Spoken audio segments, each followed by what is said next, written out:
नमस्कार दोस्तों, आप सभी का स्वागत है एक बार फिर बिंदास खबरें में। जी हां, आपको बता दें कि कुछ बेहद बड़ी और अहम खबरें निकल कर आ रही हैं। जानेंगे एक एक करके विस्तार से, लेकिन इससे पहले अगर आप भी चाइनीज सामान का बहिष्कार करते हैं तो इस वीडियो को लाइक कीजिए और देखते रहिए। या दोस्तों, बढ़ते हैं आज की पहली और बड़ी खबर की तरफ। आज की पहली और बड़ी खबर जो निकल कर आ रही कि प्रधानमंत्री मोदी बोले दिवाली और छठ तक 80 करोड़ लोगों को मिलेगा मुफ्त में अनाज। या दोस्तों, आपको बता दें कि प्रधानमंत्री नरेंद्र मोदी राष्ट्र को संबोधित करते हुए महामारी काल में हर हाल में नियमों का पालन होना चाहिए। उन्होंने कहा कि भारत में गाँव का प्रधान हो या फिर देश का प्रधानमंत्री, कोई भी नियमों से ऊपर नहीं है। उन्होंने कहा कि महामारी के खिलाफ हम मुकाबला करते करते अनलॉक 2 में अब प्रवेश कर रहे हैं। साथ ही हम उस मौसम में भी प्रवेश कर रहे हैं जिसमें कि सर्दी जुकाम बढ़ जाते हैं। इसलिए आप सबसे अपील है कि खुद का ख्याल रखें। महामारी के मद्देनजर दुनिया भर में देशों की तुलना करें तो भारत बेहतर स्थिति में है। यह समय पर किए गए लॉकडाउन के फैसले के कारण हुआ है। या दोस्तों, आपको बता दें कि पीएम नरेंद्र मोदी ने अपने संबोधन में कहा कि प्रधानमंत्री गरीब कल्याण योजना के तहत गरीबों के लिए 2.25 लाख करोड़ रुपए का पैकेज दिया गया। बीते 3 महीनों में 20 करोड़ गरीब परिवारों के जनधन खातों में सीधे 31,000 करोड़ रुपए जमा करवाए गए। इस दौरान 9 करोड़ से अधिक किसानों के बैंक खातों में 18,000 करोड़ रुपए जमा हुए। यह दोस्तों, आपको बता दें कि पीएम नरेंद्र मोदी ने एक बड़ी घोषणा करते हुए कहा कि मानसून के दौरान भारत में सबसे ज्यादा खेती का काम होता है। ऐसे में सरकार ने फैसला किया है कि प्रधानमंत्री गरीब कल्याण योजना का विस्तार होगा और इसके तहत नवंबर तक 80 करोड़ लोगों को मुफ्त में अनाज दिया जाएगा। जी दोस्तों, आपको बता दें कि प्रधानमंत्री नरेंद्र मोदी ने कहा कि जुलाई से धीरे धीरे त्योहारों का माहौल भी बनने लगता है। त्योहारों के इस समय जरूरतें भी ज्यादा होती हैं और खर्चे भी ज्यादा बढ़ते हैं। इन सभी बातों को ध्यान में रखते हुए ये फैसला लिया गया है कि प्रधानमंत्री गरीब कल्याण अन्न योजना का विस्तार अब दिवाली और छठ पूजा तक यानी कि नवंबर महीने के आखिर तक कर दिया जाए। दोस्तों, आपको बता दें कि उन्होंने आगे कहा कि 80 करोड़ लोगों को मुफ्त अनाज देने वाली ये योजना अब जुलाई, अगस्त, सितंबर, अक्टूबर और नवंबर में भी लागू रहेगी। प्रधानमंत्री गरीब कल्याण अन्न योजना के इस विस्तार में 90,000 करोड़ रुपए से ज्यादा का खर्च होगा। अगर इसमें पिछले 3 महीने का खर्चा भी जोड़ दें तो ये करीबन 1.5 लाख करोड़ रुपए हो जाता है। दोस्तों, यहाँ पर हम आपसे जानना चाहेंगे कि पिछले 3 महीने में क्या आपको मुफ्त राशन मिला है? अगर मिला है तो कमेंट करके जरूर बताएं।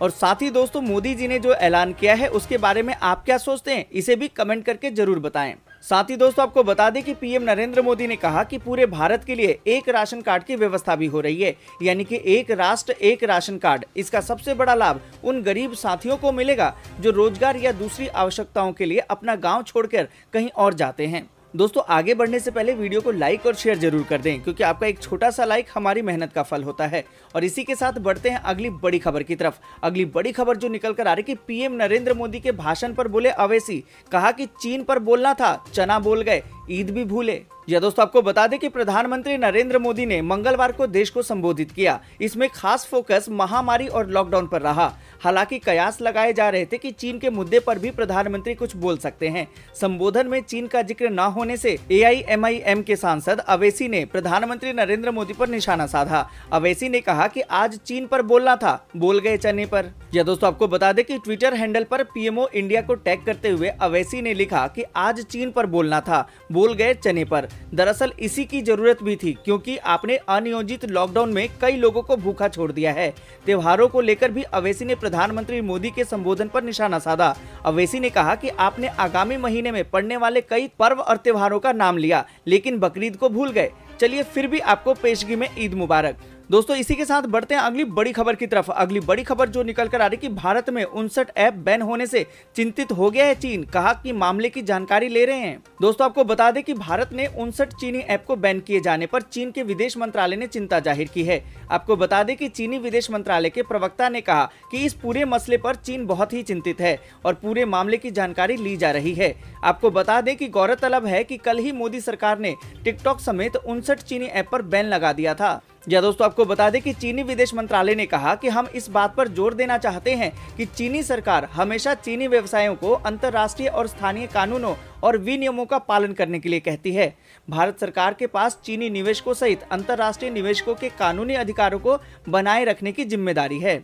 दोस्तों, हम आपसे पूछना चाहेंगे कि जो भारत सरकार ने किया, क्या वो गलत है? आप अपनी राय कमेंट करके जरूर बताएं। और इसी के साथ दोस्तों आपको बता दें कि देश की सुरक्षा पर खतरे वाले ऐप पर मोदी सरकार ने एक्शन अब शुरू कर दिया है। चीन के सिर्फ 59 ऐप पर तो पहले ही पाबंदी लग चुकी है। चीन के दूसरे ऐप जिनसे देश की सुरक्षा को खतरा हो सकता है, उन पर भी पाबंदी लगाने की तैयारी शुरू हो चुकी है। संचार मंत्रालय इंटरनेट सर्विस प्रोवाइडर को भी किसी भी ऐप का डेटा रोकने को कह सकता है। साथ ही दोस्तों आपको बता दें कि इस बीच भारत चीन के बीच ताजा तनातनी की चपेट में एक और चीनी कंपनी हुआई भी आ सकती है।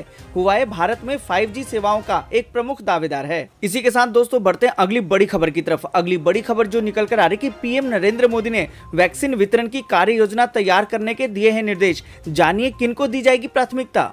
जी दोस्तों आपको बता दें कि महामारी की वैक्सीन के जल्द ही उपलब्ध होने की संभावना को देखते हुए मोदी सरकार इसके वितरण का खाका बनाने में जुट गई है। इस सिलसिले में प्रधानमंत्री नरेंद्र मोदी ने एक उच्च स्तरीय बैठक करके देश और दुनिया में महामारी के वैक्सीन के विकास की जानकारी ली और साथ ही टीके के उपलब्ध होने के तत्काल बाद बड़े पैमाने पर टीकाकरण के अभियान की कार्य योजना को अंतिम रूप देने के निर्देश दिए। इस कार्य योजना के अनुरूप टीकाकरण में हेल्थ केयर वर्कर्स, महामारी योद्धाओं और संवेदनशील लोगों को प्राथमिकता दी जाएगी। जी दोस्तों आपको बता दें कि आधिकारिक सूत्रों के अनुसार वरिष्ठ अधिकारियों ने महामारी के विभिन्न टीकों के विकास की मौजूदा स्थिति का ब्यौरा दिया। प्रधानमंत्री को बताया गया कि हैदराबाद की कंपनी भारत बायोटेक के देसी वैक्सीन के साथ साथ पूरी दुनिया में 140 से अधिक वैक्सीन ट्रायल के विभिन्न फेज में है। ICMR की मदद से विकसित किए गए भारत बायोटेक का मानव पर फेज 1 और 2 के क्लिनिकल ट्रायल को मंजूरी मिल गई है और यह जुलाई में शुरू भी हो जाएगा। इसी के साथ दोस्तों बढ़ते हैं अगली बड़ी खबर की तरफ। अगली बड़ी खबर जो निकल कर आ रही कि पश्चिम बंगाल सरकार का बड़ा ऐलान, गरीबों को जून 2021 तक मुफ्त मिलेगा राशन। दोस्तों आपको बता दें कि पश्चिम बंगाल सरकार ने राज्य में गरीबी रेखा से नीचे रह रहे लोगों को राहत देने के लिए एक बड़ा ऐलान किया है। आपको बता दें कि राज्य के मुख्यमंत्री ममता बनर्जी ने कहा कि राज्य में गरीबों को मुफ्त राशन की योजना अगले साल जून तक जारी रहेगी। जी हां दोस्तों आपको बता दें कि पश्चिम बंगाल के मुख्यमंत्री ममता बनर्जी ने फ्री राशन देने की योजना को साल 2021 तक बढ़ा दिया है। मुख्यमंत्री ममता बनर्जी ने एक प्रेस कॉन्फ्रेंस में कहा कि मैं गरीबों को फ्री राशन देने वाली योजना को जून 2021 तक बढ़ा रही हूं।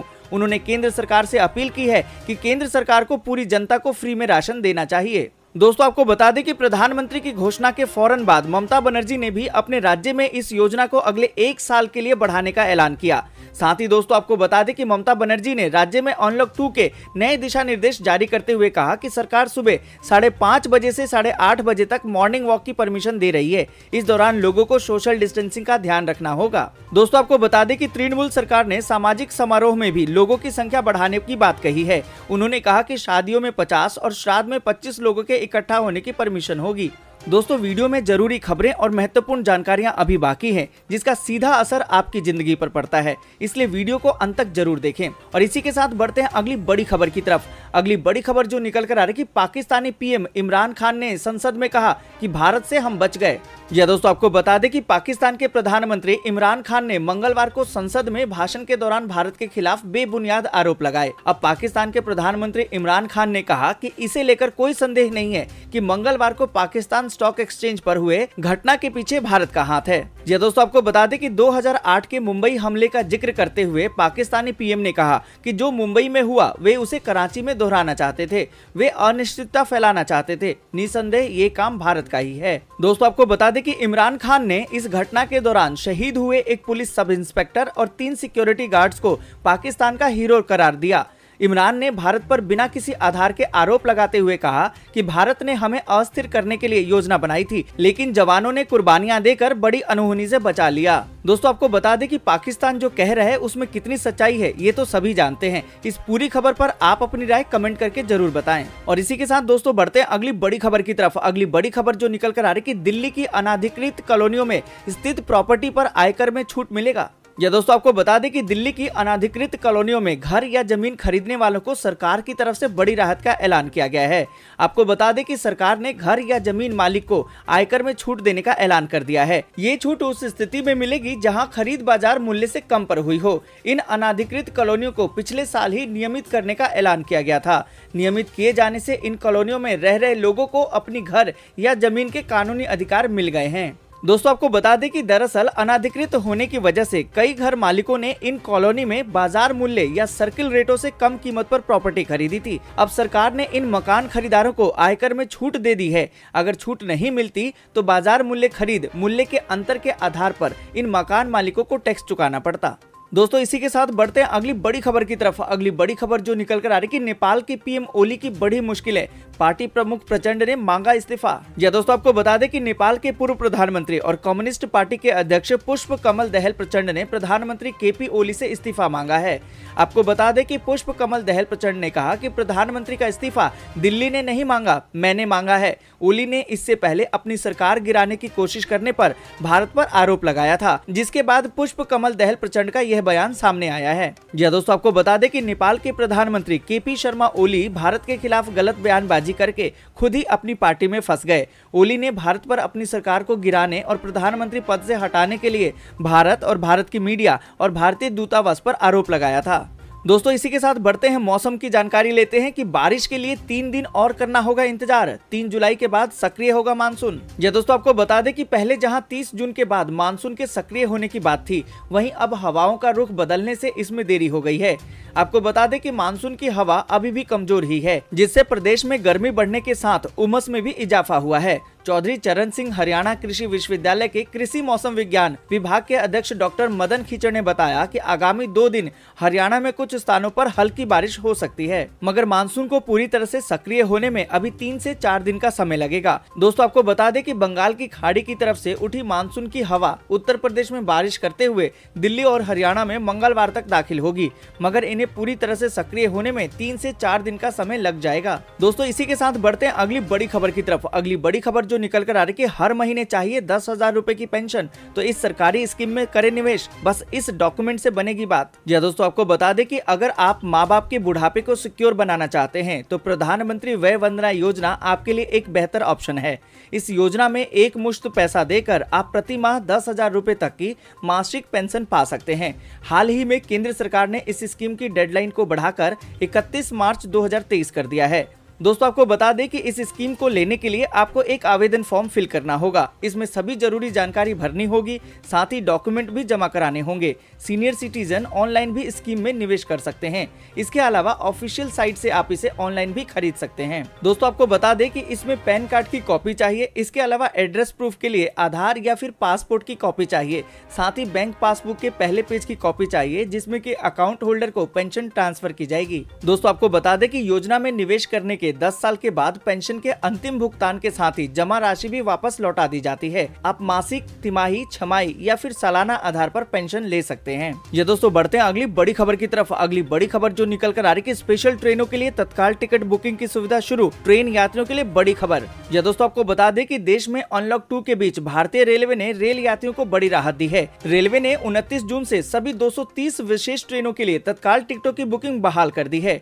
आपको बता दें कि महामारी के मद्देनजर इस सेवा को रोक दिया गया था। रेलवे ने 25 मार्च से देशव्यापी लॉकडाउन के दौरान पैसेंजर, मेल और एक्सप्रेस ट्रेनों के परिचालन को निलंबित कर दिया था। आपको बता दें कि तत्काल ट्रेन की खास बात यह है कि जिन ट्रेनों के नंबर 0 से शुरू हो रहे हैं, उन्हीं ट्रेन की बुकिंग तत्काल टिकट के लिए यात्री कर सकते हैं। जी दोस्तों बढ़ते हैं अगली बड़ी खबर की तरफ। अगली बड़ी खबर जो निकल कर आ रही कि देश में पहली बार टिड्डी दल पर हेलीकॉप्टर से होगा बचाव, केंद्रीय मंत्री नरेंद्र तोमर ने दिखाई है हरी झंडी। जी दोस्तों आपको बता दें कि देश में पहली बार टिड्डी दल को रोकने के लिए हेलीकॉप्टर का इस्तेमाल किया जाएगा। मंगलवार को केंद्रीय कृषि मंत्री नरेंद्र सिंह तोमर ने ग्रेटर नोएडा के औद्योगिक सेक्टर उद्योग विहार स्थित हेलीपैड से इस हेलीकॉप्टर को हरी झंडी दिखाकर रवाना किया। उनके साथ राज्य मंत्री कैलाश चौधरी और पूर्व केंद्रीय मंत्री व स्थानीय सांसद डॉक्टर महेश शर्मा भी मौजूद रहे। उड़ान भरने के साथ ही हेलीकॉप्टर राजस्थान के बाड़मेर चला गया। वहीं से हेलीकॉप्टर टिड्डी दल पर कीटनाशक दवाओं का छिड़काव करेगा। इसी के साथ दोस्तों बढ़ते हैं अगली बड़ी खबर की तरफ। अगली बड़ी खबर जो निकल कर आ रही कि पीएम के संबोधन पर बोले तेजस्वी, कहा कि महामारी से मुकाबले के बजाय सरकार का ध्यान बिहार चुनाव पर। दोस्तों आपको बता दें कि महामारी संकट काल और एलएसी पर चीन से तनाव के बीच प्रधानमंत्री नरेंद्र मोदी ने मंगलवार को देश को संबोधित किया। पीएम मोदी के संबोधन के बाद विपक्षी नेताओं की प्रतिक्रिया भी आने लगी। राष्ट्रीय जनता दल यानी कि आरजेडी के नेता तेजस्वी यादव ने पीएम मोदी पर निशाना साधा। उन्होंने कहा कि सरकार को बिहार में महामारी के खिलाफ मुकाबला करना चाहिए, मगर वे बिहार चुनाव की तैयारी में लगे हैं। आपको बता दें कि इस साल के आखिर में बिहार में विधानसभा चुनाव होना है। दोस्तों आपको बता दें कि तेजस्वी यादव ने कहा कि महामारी महामारी के दौरान नियमों का पालन कैसे होना चाहिए, यह बात सबसे पहले प्रधानमंत्री को मुख्यमंत्री नीतीश कुमार को बतानी चाहिए। बिहार में प्रशासन नाम की कोई चीज नहीं है और महामारी के किसी भी नियम का पालन नहीं किया जा रहा। इसी के साथ दोस्तों बढ़ते हैं अगली बड़ी खबर की तरफ। अगली बड़ी खबर जो निकल कर आ रही है, टिकटॉक पर बैन से चमकी इस स्वदेशी ऐप की किस्मत, 72 घंटे में 5 लाख डाउनलोड। जी दोस्तों, आपको बता दें कि चीनी ऐप टिकटॉक पर बैन से भारतीय ऐप चिंगारी की किस्मत पलट गई है। इस ऐप को 72 घंटे में करीबन 5 लाख बार डाउनलोड किया गया। आनंद महिंद्रा और केंद्र सरकार के प्रिंसिपल इकोनॉमिक एडवाइजर संजीव संज्याल जैसे दिग्गज इसे एंडोर्स कर रहे हैं। दोस्तों, आपको बता दें कि हाल ही में बायकॉट चाइना अभियान जोर पकड़ने पर इसी तरह का एक और स्वदेशी ऐप मित्रों भी काफी लोकप्रिय हुआ था। दोस्तों, आज के लिए बस इतना ही। वीडियो को लाइक और शेयर जरूर करें। अगर अभी तक आपने चैनल को सब्सक्राइब नहीं किया है तो सब्सक्राइब करें, बेल के आइकन को दबाएं, ऑल नोटिफिकेशन